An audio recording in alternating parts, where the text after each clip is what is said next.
आज हम लोग पढ़ेंगे जॉन ड्राइटन का साहित्यिक आलोचना। जॉन ड्राइटन 1631 to 1700 अंग्रेजी के महत्वपूर्ण इतिहास में एक महत्वपूर्ण स्थान रखते हैं। सैमुअल जॉनसन ने उन्हें अंग्रेजी आलोचना का जनक कहा और उनके ड्रामेटिक पोएसी के निबंध की पुष्टि की। आधुनिक अंग्रेजी गद्य यहाँ शुरू होता है। ड्राइटन के महत्वपूर्ण कार्य व्यापक थे। विभिन्न शैलियों जैसे महाकाव्य, त्रासदी, हास्य और नाटकीय सिद्धांत, व्यंग्य, प्राचीन और आधुनिक लेखकों के सापेक्ष गुणों के साथ साथ कविता और अनुवाद की प्रकृति। निबंध के अलावा उन्होंने कई प्रस्तावनाएं, समीक्षाएं और प्रस्तावनाएं लिखी, जिन्होंने पोप जॉनसन, मैथ्यू आर्नल्ड और टी.एस. एलियट जैसे लेखकों के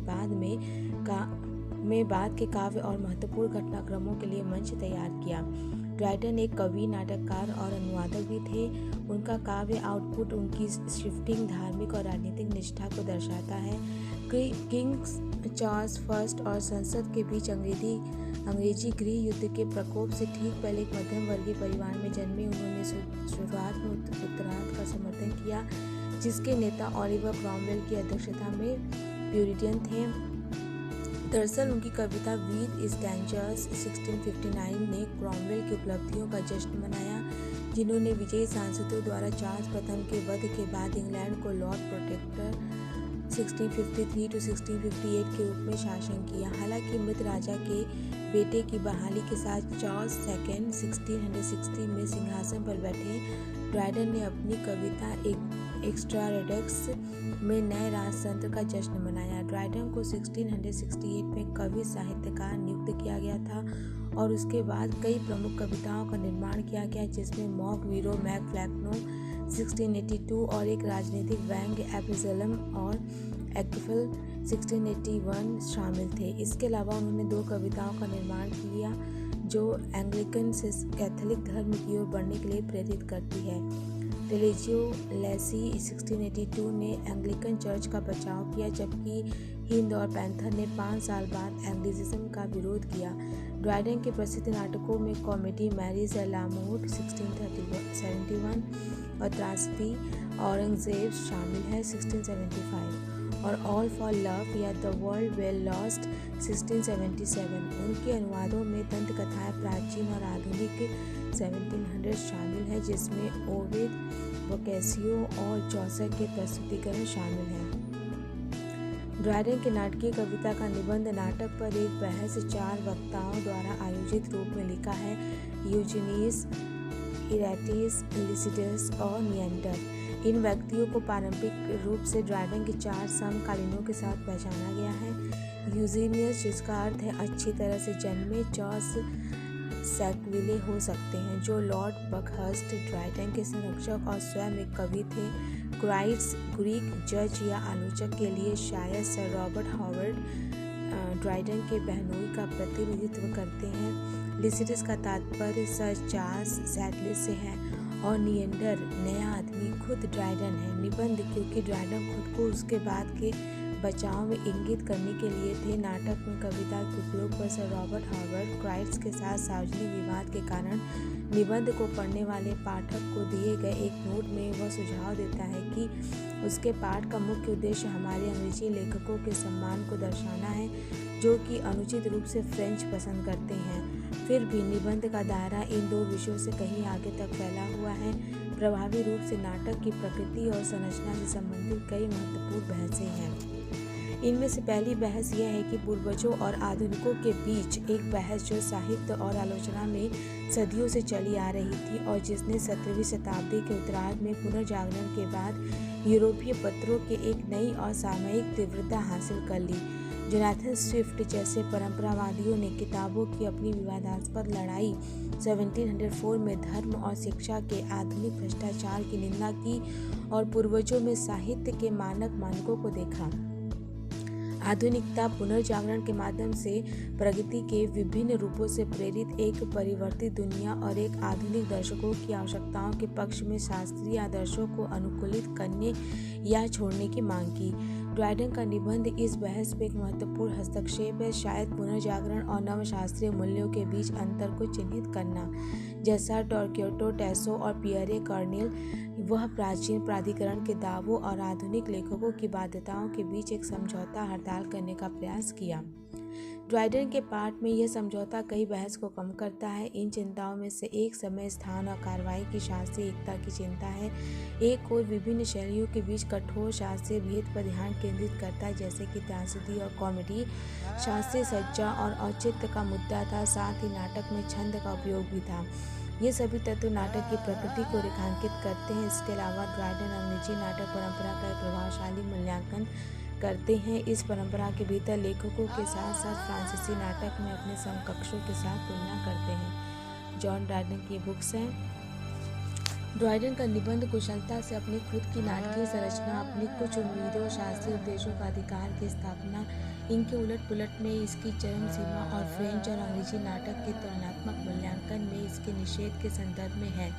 किट्स की आवाज़ के माध्यम से शास्त्रीय मूल्यों में पाठक को आत्मसात करने के लिए प्रेरित करने के लिए किट्स की आवाज़ के माध्यम से जो शुरू होता है वह उन बहुत मूल्यों को पूर्वजों के खिलाफ तैनात करने और उन मूल्यों को कम करने या फिर से परिभाषित करने के द्वारा समाप्त होता है। लिसिडस एक नाटक की निम्नलिखित परिभाषा प्रस्तुत करता है। मानव स्वभाव की एक न्यायपूर्ण और जीवंत छवि, उसके जुनून और इंसानों का प्रतिनिधित्व करना और भाग्य के परिवर्तन, जो कि यह विषय है मानव जाति की खुशी और शिक्षा के लिए। यहाँ तक कि परिभाषा पर एक आकस्मिक नज़र इसे अरस्तु से बहुत अलग दिखाती है। उत्तरार्ध ने त्रासदी को मानव प्रकृति के प्रतिनिधित्व के रूप में नहीं बल्कि गंभीर और पूर्ण कार्रवाई की नकल के रूप में परिभाषित किया था। इसके अलावा जब अरस्तु ने वास्तव में त्रासदी के घटक के रूप में भाग्य में एक उलट पुलट का हवाला दिया था, तो उन्होंने जुनून और हम्स के बारे में कुछ नहीं कहा था। और जब उन्होंने सामान्य रूप से एक नैतिक और बौद्धिक कार्य के लिए साहित्य का समर्थन किया, तो उन्होंने दर्शकों को प्रसन्न करने के बारे में कुछ नहीं कहा। ड्राइडन के निबंध में प्रयुक्त नाटक की परिभाषा शास्त्रीय मॉडल से प्रगतिशील विचलन का एक इतिहास का प्रतीक है। वास्तव में यह आधुनिक नाटक के पक्ष में पहले से ही निर्धारित एक परिभाषा है, और यह थोड़ा आश्चर्य की बात है कि क्राइस्ट इसका पालन करने के लिए सहमत है। क्राइस्ट ड्राइडन के पाठ में बड़ी तेज निर्णय का व्यक्ति और कुछ हद तक बुद्धि में एक स्वादिष्ट आखिरकार शास्त्रीय रूढ़िवाद की आवाज़ है। आलोचकों का कहना है कि कविता अब कुछ अच्छे कवियों और इतने गंभीर न्यायाधीशों के माहौल में कम सम्मान में आयोजित की जाती है। उनका आवश्यक तर्क यह है कि पूर्वजों को प्रकृति के वफादार नकल करने वाले और बुद्धिमान पर्यवेक्षक थे, जो हमारे नाटकों में बहुत फटे और बीमार हैं। उन्होंने हमें उससे एक आदर्श सदृश को सौंप दिया है, जिसे हम बीमार कॉपियों की तरह देखते हैं, उसकी अपेक्षा करते हैं। राजसी और विचलित हो गए। वह अपने साथियों को याद दिलाते हैं कि नाटक के सभी नियम, कथानक, अलंकार, विवरणों और कथनों के विषय में अरस्तु, होरेस या उनके पूर्ववर्तियों द्वारा तैयार किए गए थे। हमारे लिए आधुनिक लेखकों के रूप में वह टिप्पणी करते हैं, हमने अपनी खुद की कुछ भी नहीं जोड़ी है, सिवाय इससे कि हमें विश्वास है कि हमारी बुद्धि बेहतर है। इन शास्त्रीय नियमों का सबसे मौलिक समय, स्थान और क्रिया तीनों एकता है। आलोचकों का दावा है कि पूर्वजों ने इन नियमों को अपने अधिकांश नाटकों में देखा था। एक्शन की एकता क्राइस्ट का आग्रह है। यह निर्धारित करता है कि कवि को एक महान और पूर्ण कार्रवाई करने के लिए लक्ष्य करना है। इसके लिए नाटक में अन्य सभी चीज़ें अधीनस्थ होनी चाहिए। इसके पीछे का कारण वो बताते हैं कि अगर दो प्रमुख क्रियाएं होती हैं तो उसके नाटक की एकता नष्ट हो जाती है। कार्निल से एक और कारण का हवाला देते हैं, कार्रवाई की एकता दर्शकों के दिमाग को पूरी तरह से छोड़ देती है, लेकिन इस तरह की एकता को अधीनस्थ कार्य द्वारा इंजीनियर किया जाना चाहिए, जो दर्शकों को एक आकर्षक रहस्य में रखेगा कि क्या होगा। अधिकांश आधुनिक नाटक कहते हैं क्राइस्ट यूनियनों द्वारा लगाए गए परीक्षण को सहन करने में विफल है, और इसलिए हमें प्राचीन लेखकों की श्रेष्ठता को स्वीकार करना चाहिए। इसके बाद ड्राइडन के पाठ में शास्त्रीय प्राधिकरण की प्रस्तुति है। ये यूजीनिस है, जो पहली बार आधुनिकों का बचाव करते हुए कहते हैं कि उन्होंने खुद को पूर्वजों की सुस्त नकल तक सीमित नहीं किया है। उन्होंने अपनी रेखाओं के बाद नहीं बल्कि प्रकृति की ओर आकर्षित किया, और हमारे सामने जीवन होने के अलावा उन सभी के अनुभव के अलावा यह कोई आश्चर्य नहीं है कि अगर हम कुछ हवा और सुविधाओं को मारते हैं जो भी चूक गए हैं। ये एक दिलचस्प और महत्वपूर्ण तर्क है, जिसे बाद में अलेक्जेंडर पोप द्वारा अनदेखा किया गया लगता है, जो दूसरे मामलों में प्रकृति के नियमों का पालन करने के लिए ड्राइडन के नुस्खे का पालन करते थे। आलोचना पर अपने निबंध में पोप ने आग्रह किया था कि प्रकृति की नकल करना प्राचीन लेखकों की नकल करना है। ड्राइडन अपने अपने व्यक्तित्व यूजीनियस के मुंह के माध्यम से इस जटिल समीकरण को पूरी तरह से समेटते हैं। यूजीनियस प्रभावी रूप से क्राइस्ट के बाद के अवलोकन के खिलाफ हो जाते हैं कि आर्टिस्ट और विज्ञान ने अरस्तू के समय से बहुत प्रगति की है।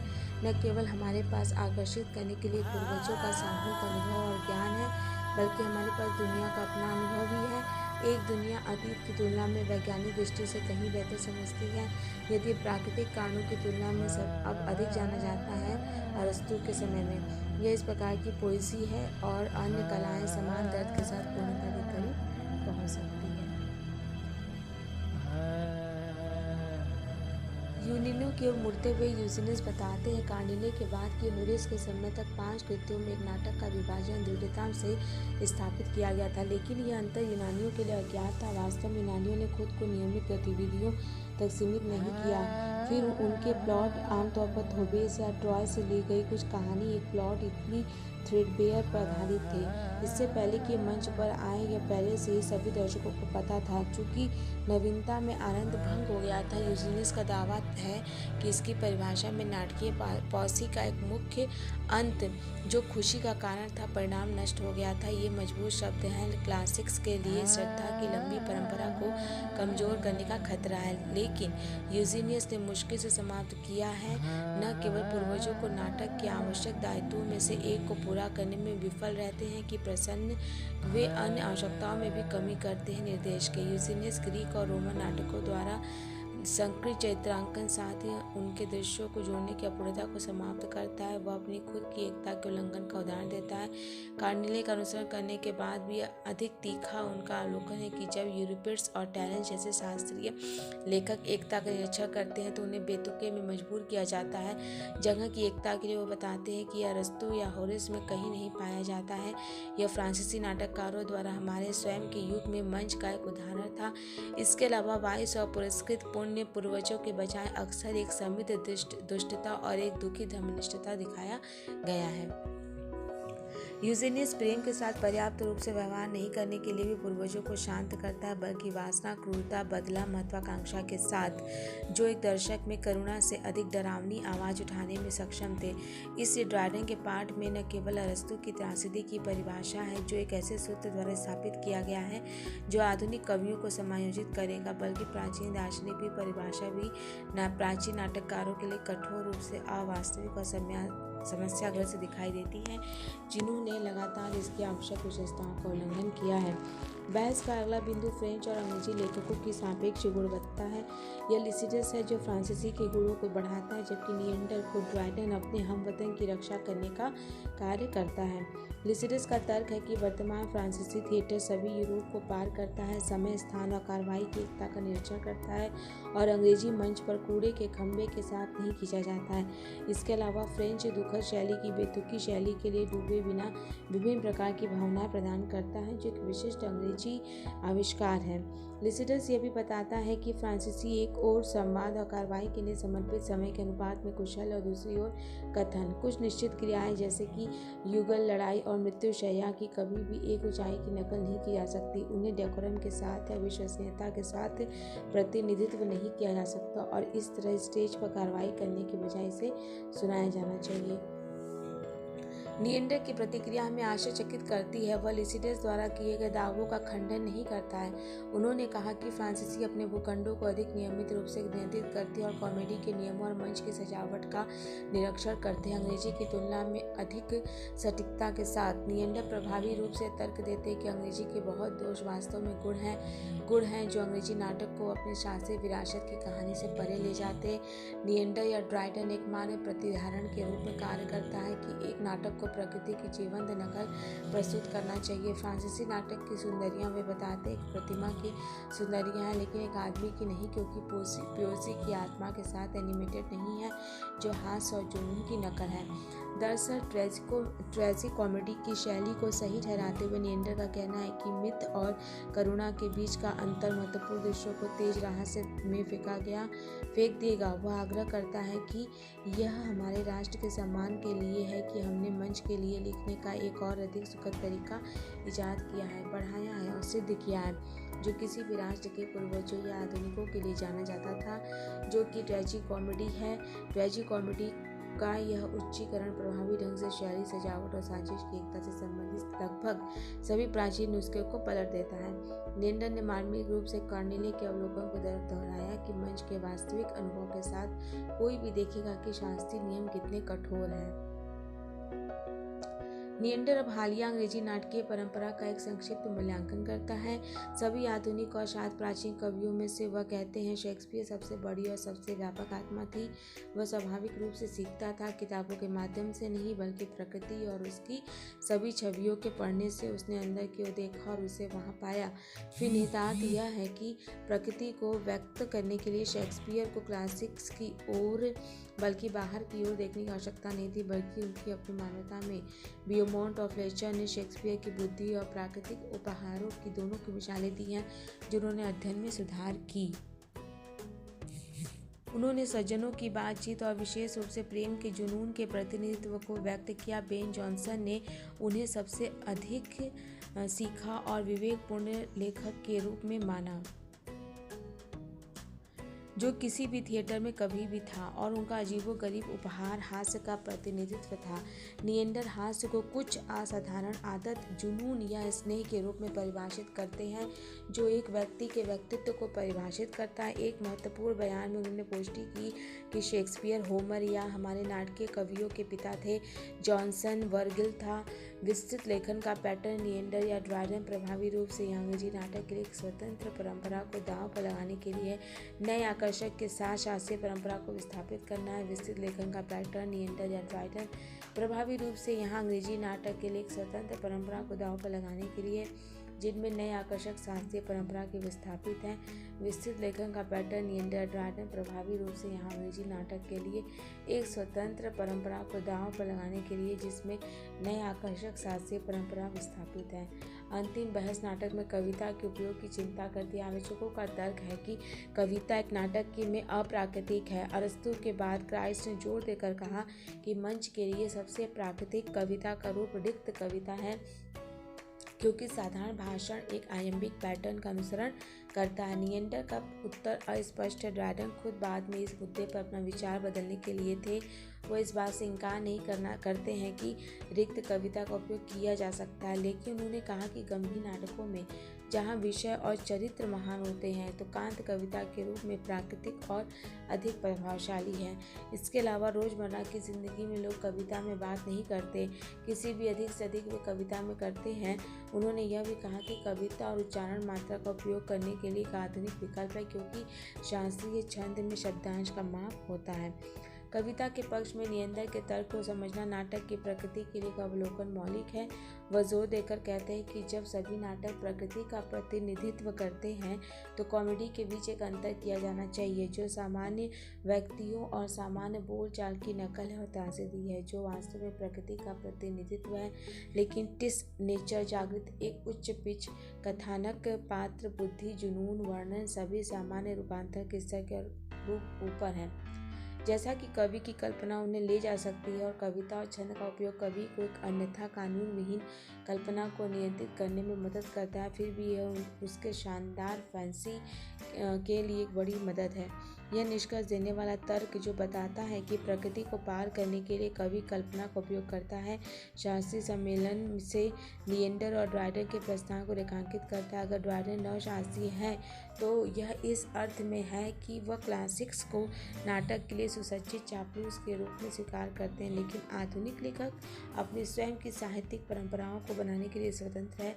फिर भी उन्हें इस पाठ के सभी 4 वक्ताओं द्वारा साझा किया गया कुछ विशिष्टताओं की निर्विवाद दृढ़ता के मद्देनजर शास्त्रीय कहा जा सकता है। एक नाटक की एकता हालांकि कल्पना की गई है, एक सर्वोपरि आवश्यकता है कि एक नाटक प्रस्तुतिकरण, कथानक और चरित्र चित्रण घटनाओं और क्रियाओं के उपयोग के माध्यम से जो संभावित है और सत्य को व्यक्त करते हैं या कम से कम सत्य के समान है कि प्रकृति के नियमों का पालन किया जाना चाहिए, यदि पूर्वजों की नकल के माध्यम से नहीं तो हमारे अपने गहन संविधान की ओर देखने के माध्यम से। और अंत में एक नाटक के हर पहलू को दर्शकों के ध्यान में रखते हुए अनुमानित प्रतिक्रिया से वंचित होना चाहिए। लेकिन कवि की बुद्धि, आविष्कार और कल्पना पर ड्रायडन का समान जोर दिया गया। उनके पाठ को नव साम्राज्यवाद और स्वच्छंदतावाद के बीच संक्रमण की स्थिति को व्यक्त करने के रूप में देखा जा सकता है। ड्राइडन कहने निबंध और प्रस्तावना पूर्वगामी टिप्पणियों की पुष्टि करने के लिए प्रतीत होती है और कवि के शिल्प की उनकी दृष्टि में महत्वपूर्ण अंतर्दृष्टि को प्रकट करती है। एनएस मिराबिल्स को अपनी 1666 की प्रस्तावना में उन्होंने कहा कि सभी कविताओं की रचना या बुद्धि की होनी चाहिए और बुद्धि लेखक में कल्पना के अलावा कोई और नहीं है। वह बाद में एक अधिक व्यापक परिभाषा प्रदान करते हैं। कवि की कल्पना की खुशी, पहली खुशी ठीक से आविष्कार या विचार की खोज है, दूसरा कल्पना है या भिन्नता, व्युत्पत्ति या मोल्डिंग उस विचार का क्योंकि निर्णय इसे विषय के लिए उचित दर्शाता है, तीसरा उत्कीर्णन है या कपड़ों की कला या अनुरेखण है कि सोचा तो पाया और विविध उपयुक्त महत्वपूर्ण और लघु शब्दों में कल्पना की तेज आविष्कारों में देखा जा सकता है। कल्पना में उर्वरता और सटीकता अभिव्यक्ति, फिर यहाँ जोर बुद्धि कल्पना और आविष्कार पर है, विशेष रूप से नकल की शास्त्रीय अवधारणा पर। वास्तव में ड्राइडन के बाद में ड्रामेटिक पोएजी पर एक निबंध का बचाव लिखना था। सर रॉबर्ट हॉवर्ड के खिलाफ अपने पहले पाठ का बचाव करना, ड्रामा में ड्राइडन की वकालत पर हमला। यहाँ ड्राइडन की कविता की रक्षा पर जोर दिया गया है जिससे शास्त्रीय नुस्खों के उनके संशोधन का पता चलता है। वह अब तर्क देते हैं कि जो कविता सबसे अधिक गुणगान करता है वह आनंद है जो वह पैदा करता है, खुशी के लिए प्रमुख है, यदि एकमात्र नहीं तो पोएजी का अंत निर्देश को स्वीकार किया जा सकता है, लेकिन दूसरे स्थान पर पोएजी के लिए केवल प्रसन्नता के रूप में निर्देश देता है। और ड्राइडन कहता है, मैं स्वीकार करता हूँ कि मेरे मुख्य प्रयास उस उम्र को खुश करने के लिए जिसमें मैं रहता हूँ हम अरस्तू से एक लंबा सफ़र तय कर चुके हैं और यहाँ तक कि सिडनी से भी, जिन्होंने कविता को मुख्य रूप से एक नैतिक उद्देश्य माना है। यह सुझाव देना कि कविता के प्रमुख या केवल उद्देश्य को प्रसन्न करना साहित्यिक स्वायत्तता के बाद की आधुनिक धारणा की ओर एक बड़ा कदम है। ड्राइडन ने सुझाव दिया है कि एक कवि का काम अच्छी तरह से नकल करना है, उसे भी आत्मा को प्रभावित करना चाहिए और जुनून को उत्तेजित करना चाहिए और साथ ही साथ प्रशंसा और आश्चर्य का कारण बनना चाहिए। यह अंत करने के लिए नंगे नकली सेवा नहीं करेंगे। नकल सभी कलाओं और गहनों के साथ बढ़नी चाहिए। अगर इस तरह के बयानों में ड्राइडन कुछ रोमांटिक पूर्वानुमानों का अनुमान लगाते हैं तो इन टिप्पणियों को अन्य पदों द्वारा प्रति संतुलित किया जा सकता है जो एक शास्त्रीय विरासत में गहराई से उलझे हुए हैं। बाद में रक्षा में उन्होंने जोर देकर कहा कि वे अच्छे कवि नहीं हो सकते जो अच्छी तरह से बहस करने के आदी नहीं है। नैतिक सत्य के लिए कवि की रक्षा उतनी ही है जितनी दार्शनिक पोएजी के प्राकृतिक सत्य से मिलता जुलता होना चाहिए, लेकिन यह होना चाहिए नैतिक। वास्तव में कवि सत्य को चित्रित करता है और प्रकृति को निहारता है, लेकिन उन्हें परिवर्तित नहीं करता है। इसलिए इस बात पर ध्यान दिए बिना कि वह बुद्धि और कल्पना से जुड़ा है, ड्राइडन अभी भी कविता को अनिवार्य रूप से एक तर्कसंगत गतिविधि के रूप में मानता है, एक नैतिक और महामारी विज्ञान की जिम्मेदारी के साथ। यदि कवि प्रकृति और सत्य से ऊपर उठता है तो यह केवल अलंकरण के माध्यम से है। यह प्रकृति की सच्चाइयों की विस्थापित या निरस्त नहीं करता है बल्कि उन्हें उन्नत करता है। ड्राइडन ने कहा कि कल्पना तर्क का हिस्सा माना जाता है और जब कल्पना पैदा करती है तो कारण खुद को अस्थायी रूप से धोखा देने की अनुमति देता है, लेकिन उन चीज़ों के लिए कभी भी राजी नहीं किया जाएगा जो संभावनाओं से सबसे अधिक दूरस्थ है। फैंसी और कारण हाथ में हाथ जाओ, पहला अंतिम को पीछे नहीं छोड़ सकता। इन योगों की वजह से कल्पना की प्रधानता के बाद के रोमांटिक विचारों से अलग है। कल्पना वास्तव में कारण से आगे निकल सकती है, लेकिन केवल शास्त्रीय संभावना की सीमा के भीतर। ड्राइडन के पूरे काव्य और आलोचनात्मक उद्यम को उनके स्वयं के शब्दों में अभिव्यक्त किया जा सकता है। वह प्रकृति की नकल के आधार पर सभी काव्य को प्राचीन और आधुनिक दोनों मानते हैं। जहाँ वह क्लासिक से अलग है, वह साधन है जिसके साथ वह इस काव्य परियोजना को अंजाम देते हैं। प्लेटो में अंतरंगता के बाद जहाँ वह क्लासिक से अलग है, वह साधन है जिसके साथ वह इस काव्य परियोजना को अंजाम देते हैं। प्लेटो में अंतरंगता के बाद जहाँ वह क्लासिक से अलग है, वह साधन है जिसके बाद वह इस काव्य परियोजना को अंजाम देते हैं। प्लेटो में अंतरंगता के बाद टाइमस और एरिस्टोटल्स पोइटिक्स वो अपने पैरेलल और पोइट्री एंड पेंटिंग्स में सुझाव देते हैं कि कवि और चित्रकार को क्या अनुसरण करना चाहिए। यह प्रकृति के व्यक्तिगत उदाहरण नहीं है बल्कि प्राकृतिक रूपों के बारे में कट्टरपंथी विचार है। इस शास्त्रीय स्थिति का पालन करते हुए वह यह भी सुझाव देते हैं कि प्रकृति की नकल करते हुए आधुनिक लेखकों को समय और देश के अनुसार रीति रिवाजों में भिन्नता होती है जहाँ कार्रवाई का दृश्य निहित है। इसके लिए अभी भी प्रकृति की नकल करना है जो हमेशा एक ही है, हालांकि एक अलग पोशाक में यह रुख ड्राइडन ने क्लासिकवाद और उनकी सख्त सीमाओं से उसके प्रस्थान की प्रकृति दोनों को प्रभावी ढंग से दर्शाता है। सो फ्रेंड्स, यहाँ पे क्लासिकल थ्योरी ऑफ ड्राइडन हम लोगों ने पढ़ा, समझा, देखा और ये जाना कि कितने ज़्यादा डीपली ड्राइडन ने समझाया है क्लासिसिज्म को। और इस तरीके से ये चैप्टर ओवर होता है। अगर आपको ये वीडियो पसंद आता है तो do like, share and subscribe my channel. We will meet soon in a next video. Till then, take care, stay blessed, be happy and keep smiling.